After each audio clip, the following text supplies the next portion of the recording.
Assalamualaikum warahmatullahi wabarakatuh. Pertama-tama marilah kita ucapkan puji dan syukur kita terhadap kehadirat Allah Subhanahu wa taala dan tidak lupa pula kita bersalawat kepada Nabi besar Muhammad Shallallahu alaihi wasallam dengan melandaskan Allahumma sholli ala sayyidina Muhammad wa ala ali sayyidina Muhammad.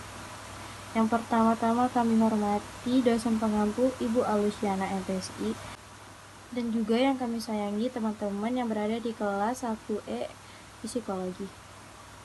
Baiklah, kami dari kelompok 8 akan mempresentasikan materi kami yang berjudul Islam terhadap isu-isu aktual 2 yang beranggota Salaisyah Rifa sebagai materi 1, saya Nurada Putri sebagai moderator, Nur Dwi Putri sebagai materi 3, Emilia Putri Hasibuan sebagai materi 2, dan Jova Sacan sebagai materi 4.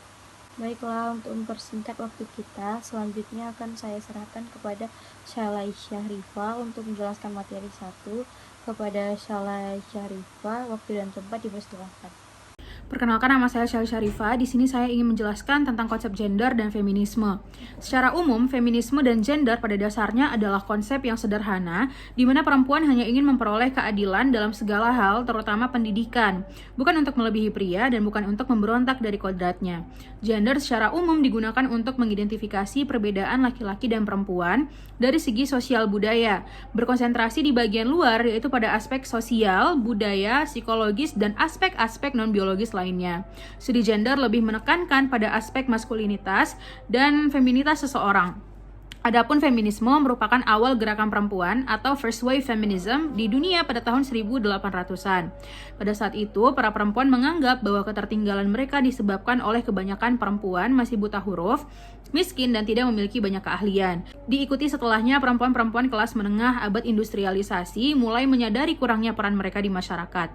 Mereka mulai keluar dari rumah dan mengamati banyaknya ketimpangan sosial dengan korban para perempuan. Hal-hal inilah yang mendasari terbentuknya feminisme. Kemudian peran gender.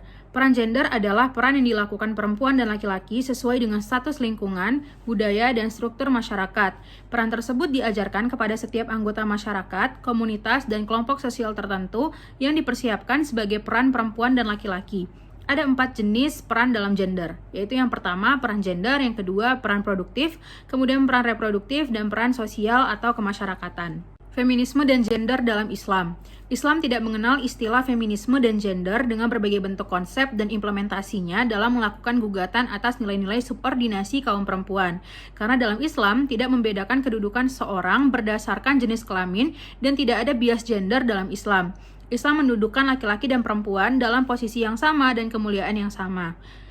Dalam kajian-kajian tafsir yang dihubungkan dengan penafsiran ilmiah menemukan juga beberapa sudut pandang yang lebih relevan untuk mendapatkan titik temu. Dalam perbedaan individu atau kelompok berdasarkan tingkah laku melibatkan sejumlah persoalan yang berhubungan dengan nilai-nilai perempuan dalam masyarakat dan nilai-nilai perempuan sebagai satu individu.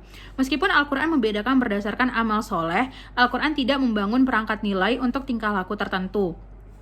Hal ini membuat setiap sistem sosial menentukan nilai perilaku yang berbeda. Setiap sistem sosial biasa melakukan dan setiap masyarakat telah membuat perbedaan antara pekerjaan kaum lelaki dan pekerjaan kaum perempuan. Masalahnya terletak pada tradisi bahwa pekerjaan pria biasa dipandang lebih berharga dan lebih kompeten di bidangnya daripada pekerja perempuan. Saya akan melanjutkan materi dari Caca, yaitu pluralisme.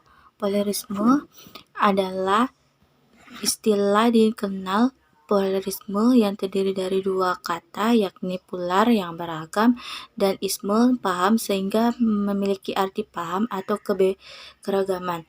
Secara umum, pluralisme merupakan sebuah pahaman yang menghargai adanya perbedaan di tengah kehidupan masyarakat yang mengizinkan kelompok berbeda itu tetap menjaga kebudayaannya sebagai ciri khas.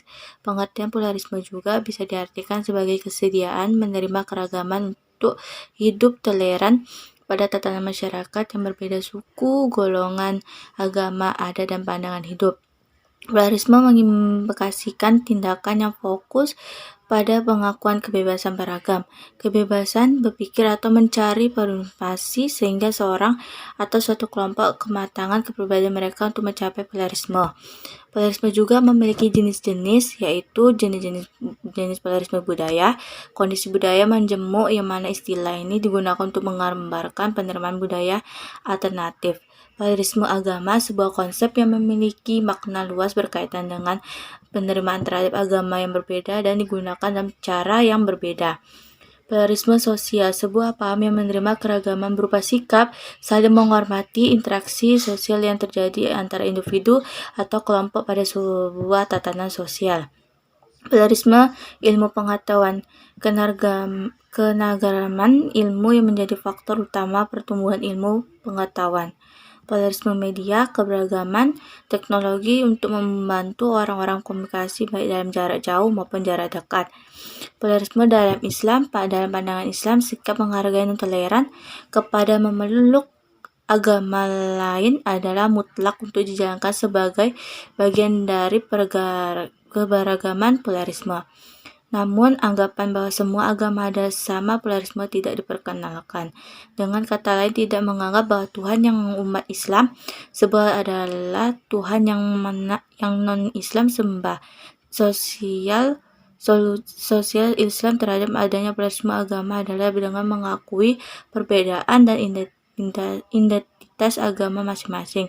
Akan tetapi, solusi paham pluralisme agama diorientasikan untuk menghilangkan konflik dan sekaligus menghilangkan perbedaan serta identitas agama-agama yang ada. Saya Nur Dwi Putri akan melanjutkan presentasi dari Emilia Putri, yaitu liberalisme. Liberalisme atau liberal adalah sebuah ideologi, pandangan filsafat, dan tradisi politik yang didasarkan pada pemahaman bahwa kebebasan dan persamaan hak adalah nilai politik yang utama. Secara umum, liberalisme mencita-citakan suatu masyarakat yang bebas, dicirikan oleh kebebasan berpikir. Bagi para individu, paham liberalisme menolak adanya pembatasan, khususnya dari pemerintah dan agama. Dalam masyarakat modern, liberalisme akan dapat tumbuh dalam sistem demokrasi. Hal ini dikarenakan oleh keduanya sama-sama didasarkan pada kebebasan mayoritas.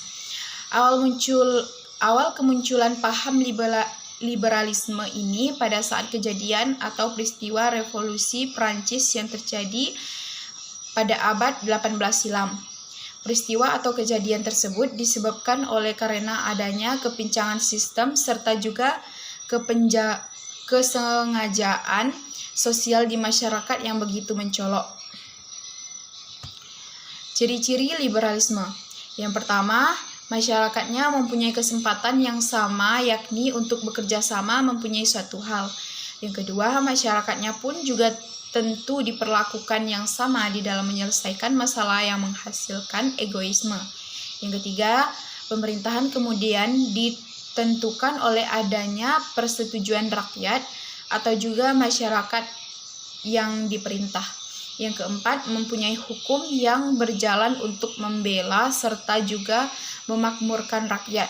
Yang kelima, negara adalah alat di dalam mewujudkan tujuan yang besar. Liberalisme dalam Islam. Liberalisme adalah pemikiran asing yang masuk ke dalam Islam. Pemikiran ini menafikan adanya hubungan kehidupan dengan agama sama sekali. Pemikiran ini menganggap agama sebagai rantai pengikat kebebasan hingga harus dibuang jauh-jauh.